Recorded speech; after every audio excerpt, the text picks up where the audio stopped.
কুসুমা লক্ষ্মী ঠাকুমা লক্ষ্মী ঘরে কোণে সাদা খামের না লেখা নাম এঁকেছে তার গানে, তোমাকে না লেখা চিঠিটা ডাক বাক্সের এক কোণে, সাদা খামের না লেখা নাম এঁকেছে তার গানে, সেই চিঠি যত লেখা। Hello everyone, welcome back to my channel. কেমন আছো তোমরা সবাই? আশা করছি অনেকটা ভালো আছো। তো সকাল থেকে তো ভিডিও কোনো কিছুই শুরু করিনি, একবারে স্নান টান করে টোরে ভিডিও শুরু করলাম। একটা জায়গাতে যাব, হয়তো প্ল্যানিং চলছে, তো দেখি কি হয়। যদি যাই তাহলে তো অবশ্যই তোমাদের সাথে শেয়ার করব। আর এখন আমি স্নান টান করলাম, কাপড় টাপড় নাড়বো আর কি। বাইরে হালকা বৃষ্টি হচ্ছে, এই গরমের মধ্যে এই বৃষ্টি কোনো কাজেরই না। তারপরে চলো তোমাদের সাথে কয়েকটা কথা আমি শেয়ার করি। আমাকে একজন কমেন্ট করছে আমি নাকি নাইটি বৌদি। তো তাদেরকে আমি একটা কথা বলতে চাই, ড্রেসিং সেন্স নিয়ে কারোর সাথে কোনো ধরনের কথা বলতে আসিস না। প্রত্যেকটা মানুষেরই পার্সোনাল চয়েস আছে। আমি যেমন নাইটি পরতে পারি, কুর্তি পরতে পারি, শাড়ি পরতে পারি, তেমন সব ধরনের ড্রেসই পরতে পারি। আর তোদের মতো নিজের প্রাইভেট পার্ট দেখিয়ে ফটো পোস্ট করা, তারপরে আবার বল এই ধর না এই কি বলে মানে বিভিন্ন অঙ্গি ভঙ্গিতে ভিডিও করা, সেরকম আমাদের কোয়ালিটি না, আর আমাদের ফ্যামিলির ব্যাকগ্রাউন্ডও না। তোর যদি সৎ সাহস থাকতো রে মেয়ে, আমি বলছি, আমি জানি সেই মেয়েটা কি আর কি। আর আমাকে নিয়ে আর আমার বয়ফ্রেন্ডই বল, যেহেতু আমার এখনো বিয়ে হয়নি, আমাকে আর আমার বয়ফ্রেন্ডকে নিয়ে অনেক ধরনের অনেক কিছু মন্তব্য করে ফেলেছিস ভাই। দেখ, প্রত্যেকটা জিনিসেরই একটা লিমিট আছে, সহ্য শক্তি ক্ষমতা আছে। কদিন আগে তার আইডিতে গিয়ে ভীষণ আলতু ফালতু বলে আসলি, তার তো কোনো সাবুতই দিতে পারলি না। তোর যদি সৎ সাহস থাকে, আমাদের তো একটা মেল আইডি আছে, প্রত্যেকটা ভিডিওতেই থাকে, বা আমাদের মেল আইডি দেওয়াই আমাদের আছে আর কি সব জায়গাতে। তো তুই চাইলে সেখানে এসে পার্সোনাল করে মেসেজ করিস, মেসেজ করে বলিস, তারা বসি মেসেজ করে বলিস যে তোর সাথে কি হয়েছে, আমার বয়ফ্রেন্ড তোর সাথে কি করছে না করছে। মানে তোর তো অনেক ধরনের কথাবার্তা, মানে তোর মতো কিছু কিছু, আমি মুখের ভাষা খারাপ করতে চাই না, যেহেতু আমার ফ্যামিলি ব্লগিং, এটা আমার ফ্যামিলিরাও দেখে।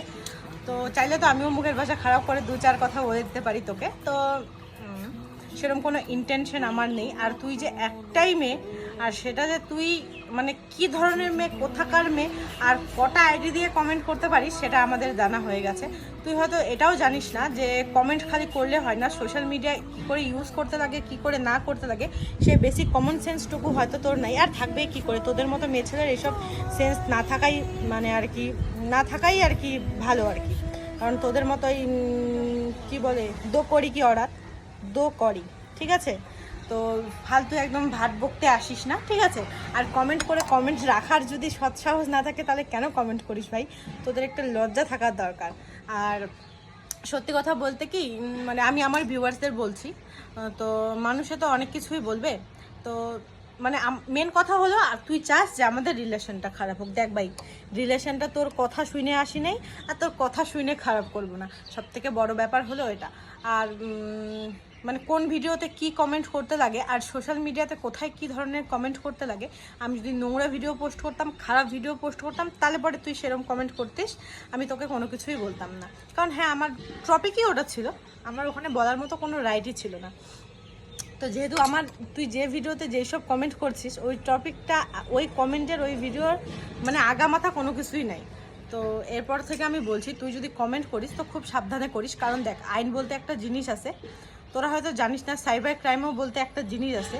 যেমন আমরা একজন সোশ্যাল মিডিয়াতে আমরা কাজ করি, আমাদের বেসিক এতটুকু নলেজ আছে যে কোন কমেন্ট কিভাবে আসতে পারে, কোথা থেকে আসতে পারে, এতটুকু বার করার মতো ক্ষমতা, ট্যালেন্ট আমাদের মধ্যে আছে, আমরা চাইলেই করতে পারি। তুই যেহেতু অনেক দিন থেকে শুরু করছিস, প্রথমে আমার, তারপরে আমার হাজব্যান্ডের বা আমার বয়ফ্রেন্ডের, যে বল ওর, তারপরে আবার আমার কাছে শুরু করছিস, না জানি আবার 2 দিন পরে তার অ্যাকাউন্টে চলে যাবি। মানে মেন কথা কি বলতো, তোদের তো খায় দেয় কাজ নেই, রাত 12টা 1টা 1:30টার সময় এগুলো কমেন্ট আসে, কারণ বোঝাই যায়। কারণ আমাদের মতো বেসিক সাধারণ ঘরের মেয়ে ছেলে বলো, বউ বলো, রাত 2টা 2:30টা পর্যন্ত জায়গা থেকে কারো ভিডিও দেখে কমেন্ট করার মতো মেন্টালিটি আমাদের নেই, বুঝলি? তো আমরা তো সেটা করি না। নিশ্চয়ই তোরা হয়তো রাত 12টা 1টার দিকে হয়তো থাকে না মানুষের, মানে আমি কি মিন করতে চাচ্ছি, আমি সেটা মুখের ভাষাটা এখানে খারাপ করছি না। আর তোর যদি অতই সৎসাহস থাকে ভাই, আমি তোকে এখনও বলছি, তোর যদি অতই সৎসাহস থাকে তুই মেল করিস, আমি তোর সাথে পার্সোনালি যোগাযোগ করবো যে তোর সমস্যা কোথায়, আর তোর সমস্যা কি, আমার বয়ফ্রেন্ড তোর সাথে কি করছে বা আমার কে কি তোর সাথে কি হয়েছে, কি সমস্যা সেটা আমাকে জানাইস। আর উল্টাপাল্টা কমেন্ট করতে আসিস না। তোর পার্সোনাল যদি আমার সাথে কোনো কিছু দরকার থাকে তাহলে তুই আমার সাথে পার্সোনালি যোগাযোগ করিস। আর আমার বয়ফ্রেন্ড যদি তোর কোনো কিছু হয়ে থাকে বা তোর সাথে কথা বলছে, তার নাম্বার নিশ্চয়ই তোর কাছে আছে, তুই তাহলে তার সাথে একটু যোগাযোগ করে নিস, কথা বলে নিস, সেখানেই তোর সাথে ফ্যাসলা হয়ে যাবে আর কি। এভাবে কমেন্ট করা, একটা কথা আছে কি বলতো, কুকুর ভুগতে থাকুক হাতি চলতে থাকুক, একটা কথা আছে, সেটা তুই ভালো করেই জানিস। তো সেটা সবসময় মাথায় রেখে কাজ করিস। আর আমি এইটা কথা এখনও তোকে বলতে চাচ্ছি, চাইলে অনেক কিছুই করা যায়। তো সেই পদক্ষেপে আমরা যাব না। তার কারণটা কি,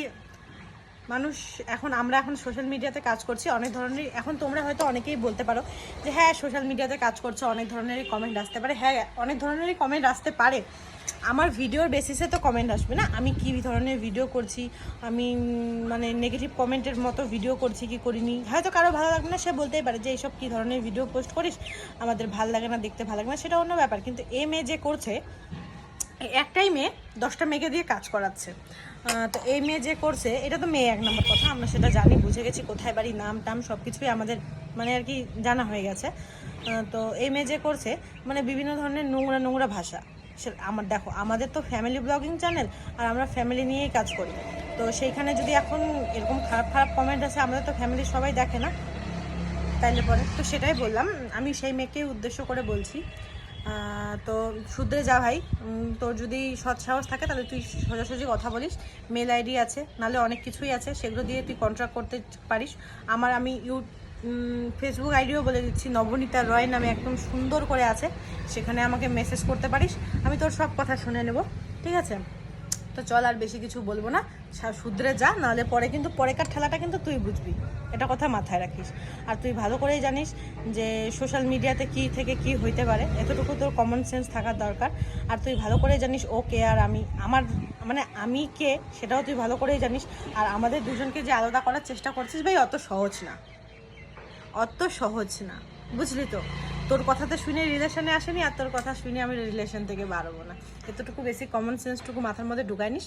আর তারপরে কমেন্ট করতে, আর হ্যাঁ, আমি এই ভিডিওটা বানাতাম না, আজকে আবার একটা সেম কমেন্ট আসছে, মানে একদম জঘন্য কমেন্ট। আমি কোনো কিছু ভিডিও পোস্ট করলে মানে মানুষ আর পাইতে থাকে। আর হ্যাঁ, তোকে আবার স্পেশালি থ্যাংক ইউ বলছি, তার কারণ কি, তুই ভিডিও দেখিস, ভিডিও দেখ এভাবে, আর কমেন্ট করতে ইচ্ছা করবে না, তোর ভিডিও দেখতে ইচ্ছা করবে না ভাই। ব্লগ নামে অনেক জিনিস আছে, ব্লগ করে দিয়ে চলে যা ভাই, আমার এটাই বলার ছিল, শুধরে যা, বাস এতটুকুই। তো ঠিক আছে, চলো, অনেক কথাই বলে নিলাম, আর এগুলো কথা পার্সোনালি কেউ গায়ে মেখো না, এটা একটা মেয়ের উদ্দেশ্যই বলা, আর সেই মেয়েটা আমরা জানি কে। তো চলো, আমি এবার একটু কাপড় টাপড়গুলো মেলে টেলে দিয়ে আর ছাদের থেকে উপরে আকাশটা তোমাদের দেখাই কেমন লাগে। আমার বাড়িতে তো ছাদ নেই, পিসির বাড়িতে আছে, তো সেটা থেকে আর কি আকাশটা দেখাই তোমাদের কেমন লাগে। চলো পুরো ভিডিওটা দেখো।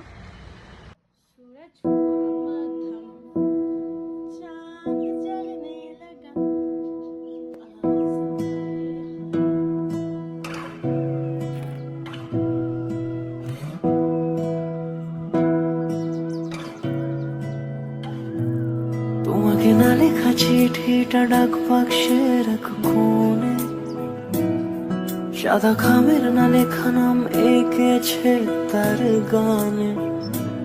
তোমাকে না লেখা চিঠিটা ডাক বাক্সের এক কোণে, সাদা খামের না লেখা নাম এঁকেছে তার গানে। সেই চিঠি যত লেখা থাকে একা একা, সেই গানের না শোনা সুর আঁকা একা একা, ছুঁয়ে যায় তো কখন এসে। যদি বলি সে সবই, তুমি কামু দাও কেন বাবা?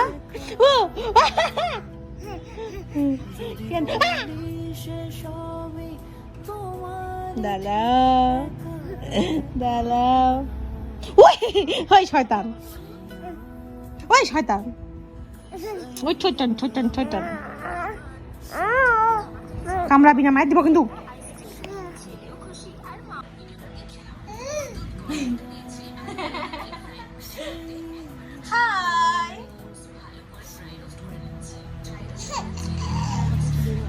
তোমাকে দেখা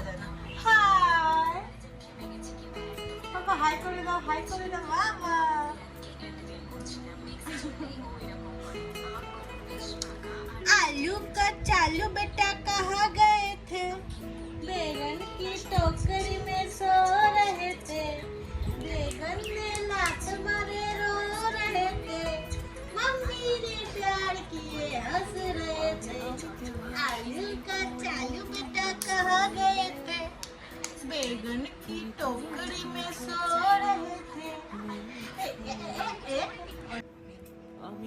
মাথা মাথা আর যাবি না উমা বয় ও বাবা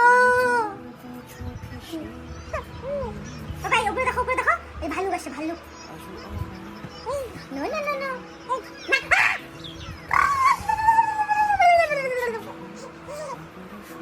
ঘুমোদি চলো ঘুমোদি সোনা ঘুমোলো পাড়া জুড়ালো বড়কি এলো দেখে বুলবুল তো ঢল খেয়েছে খাজনা দেবো কিচে সোনা ঘুমোলো পাড়া জুড়ালো বড়কি এলো দেখে বুলবুলিতে গান কেছে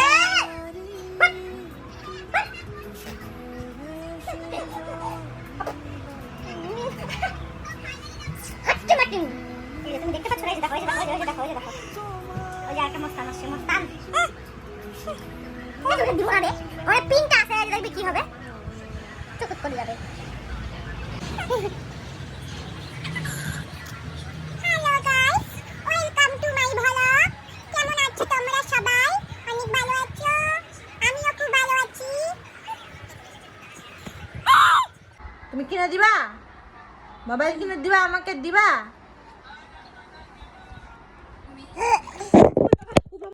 আমি লস্যিটা নিয়ে আসবো তুমি এখান থেকে এক পাও নড়বা না ঠিক আছে নড়লে কিন্তু দিব না ঠিক আছে এখানে এই যে বসে থাকবা এখানেই বসে থাকবা নড়বা না ঠিক আছে এই যে প্রমাণ এই যে বসে আছে এই যে নেই প্রমাণ তারপরে আমাদের দুপুরের খাওয়া দাওয়া শেষ করে টোরে আমি চলে আসলাম উপরে রেডি হওয়ার জন্য যাব হলো একটা জায়গাতে স্পেশাল একটা দিন আসতে চলেছে তার জন্য কিছু জিনিসপত্র কিনতে তো কী দিন আসতে চলেছে অবশ্যই তোমাদের সাথে ভিডিও তো শেয়ার করবই আর আমার গলার মানে কন্ডিশনটা ভীষণই খারাপ আওয়াজ ঠিকঠাক করে বেরোচ্ছে না আমি প্রথমে একটা ক্লিপ লাগিয়েছিলাম তো বৌদি বললো কি না এভাবে যেতে হবে না লোকে নজর দেয় আমার খারাপ লাগে আমি তোমাকে বেঁধে দিচ্ছি তো পিছন পাশে একটা গাডার দিয়ে বৌদি এভাবে বেঁধে দিল চুলটা আর চুলটা ভিজা বলে এরকম করে যাই নাহলে তো আমি কোথাও সেরকম চাই না চুল ছেড়ে দিয়ে তো এই যে আমার রেডি হওয়া কমপ্লিট চলো আমরা বেরোই তারপরে টুকটাক তোমাদের সাথে বাজারে কিছু শেয়ার করব আর কি কিনলাম না কিনলাম ওগুলো এখন শেয়ার করব না যেদিনকে স্পেশাল দিনটা হবে সেদিনকে তোমাদের সাথে শেয়ার করার চেষ্টা করব তো চলো পুরো ভিডিওটাই দেখতে থাকো আর ভিডিও শেষে অবশ্যই জানিও তোমাদের কেমন লাগলো বাই যত দূর যায় চোখ পাশে আছি আমি তোমার আজ নয় কাল হোক কেটে যাবে এ অন্ধকার তুমি অভিমানী হেঁটে কি অবস্থা আমরা বেরোলাম একদম এক মাথা রোদ নিয়ে বাজার শেষ করতে না করতে এই লেভেলের বৃষ্টি চলে আসলো তবে হ্যাঁ এখানকার বৃষ্টিটা কেমন সিস্টেম হয় অর্ধেকটা বৃষ্টি হয় অর্ধেকটা বৃষ্টি হয় না তো এই যে তারপরে চলে আসলাম বাড়ি এসে খাচ্ছি লাসি তো চলো পুরো ভিডিওটা দেখতে থাকো